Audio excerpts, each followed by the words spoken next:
Everybody, welcome to the channel. I want to show y'all what I'm up to today. My wife got me one of them big electric smokers. So I think today I've cooked on it a few times, cooking boneless country ribs and stuff, and chicken, stuff like that. Today I'm going to run you through it. Sorry about the shadow. I'm filming in my kitchen and got crappy lighting. But anyway, I got 3 packs of boneless country style pork ribs. As you can tell, they don't cost very much. $3 and change, $3 and change, $2.65. So if I screw all this up, it ain't no big loss. I got my wife some chicken breasts, and I'm gonna season all this stuff up how I do it. It's kind of cheating. Ain't no big secret. Onion soup mix. A lot of people use that on all kinds of stuff. But I'm also gonna throw in some garlic, salt, onion powder, salt, pepper. What's this stuff here? Some old Canadian steak rub, Worcestershire sauce. Gonna mix up a little bit of all that. Gonna do the ribs up first in this bowl with some vegetable oil or olive oil, whatever.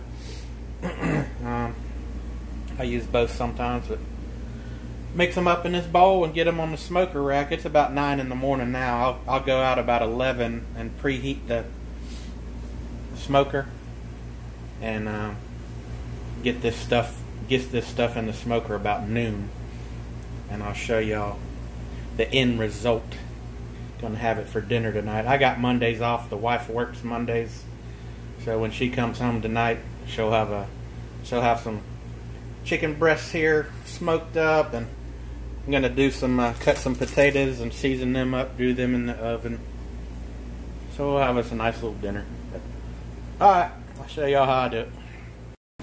Alright y'all, this is a little bit of vegetable oil, 1 packet of onion soup mix, got some Worcestershire sauce in there, what else? Garlic salt, onion powder, a little bit of salt and pepper. It's all mixed up. And what I'm going to do is I'm going to take these ribs, boneless country style pork ribs, and one at a time mix them all up in here, and then put them in a little one of those rubber containers with the snap lid, and put them in the refrigerator for a few hours, and then about noon I'll get them out there on the smoker. And here we go. I've added these pork ribs, kind of just sloshed them around in this stuff, and I'm about to take them out and put them in this plastic Tupperware bowl I got. Then I'll do the next batch. Then I'll wash this bowl, and then I'll do the chicken in a fresh bowl. Put them in a separate Tupperware. But that's all there is to it. That's how I do it, and it always turns out good.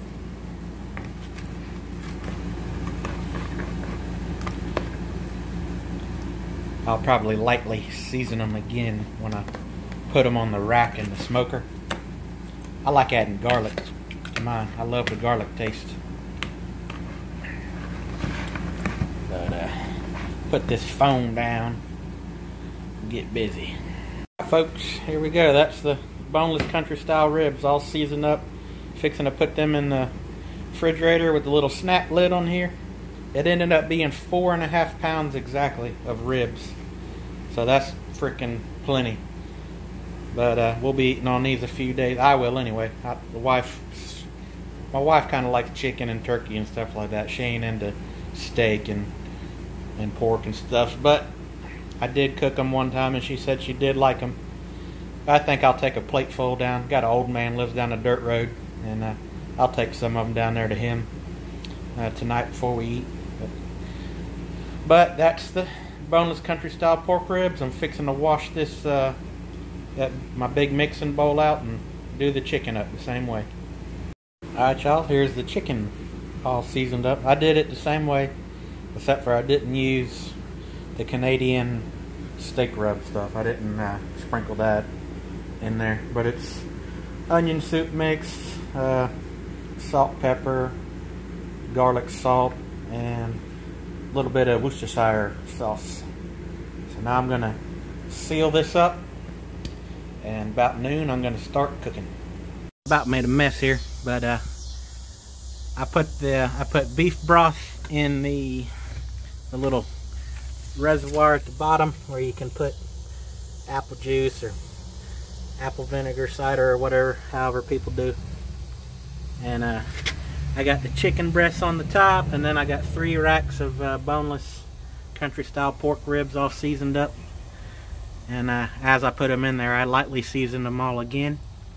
So I didn't put no smoke chips or nothing this time, just the liquid beef broth. Let that kind of boil up and steam beef broth up into the racks.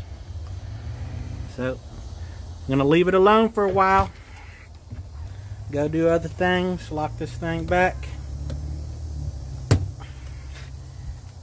We'll check back on it later.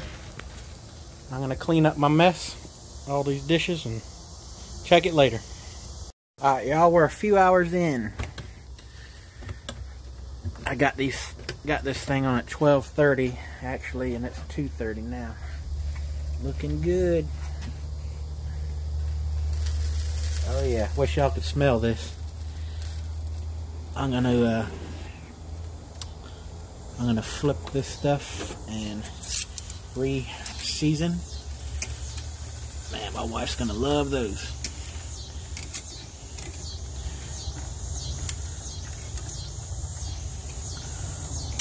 A lot of people don't flip stuff in the smoker, but I do.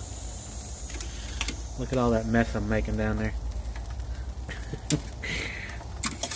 I should put a damn pan down there, a cookie sheet down there. Gonna throw a little bit of this on here. A little more garlic. Close this guy, open the next rack.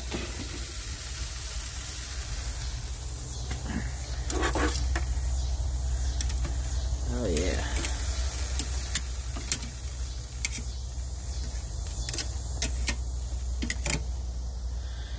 There we go.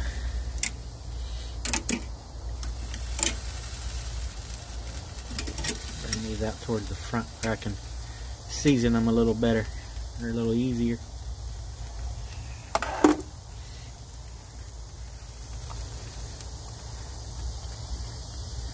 Yeah, I'm gonna have to pressure wash the front porch.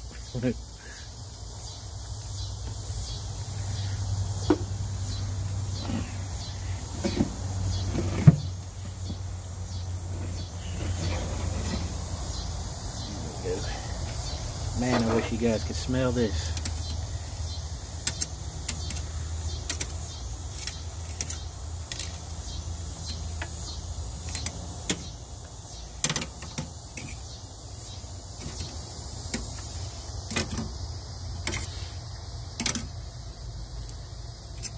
Get all these guys in a row here.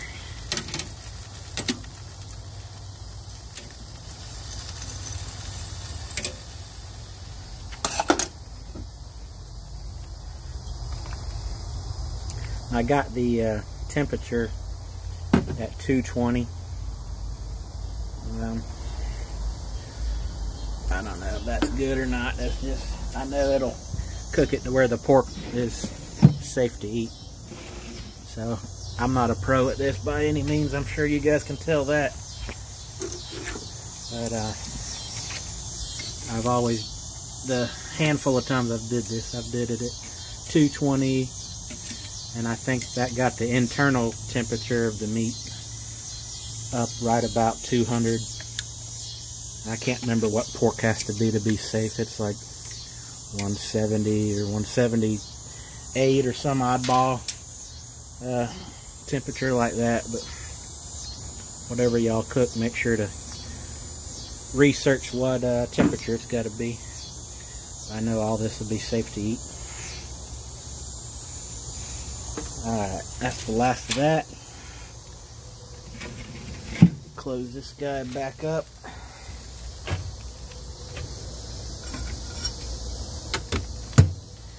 Now, look at all that mess I got to clean up because I didn't put a cookie sheet under there.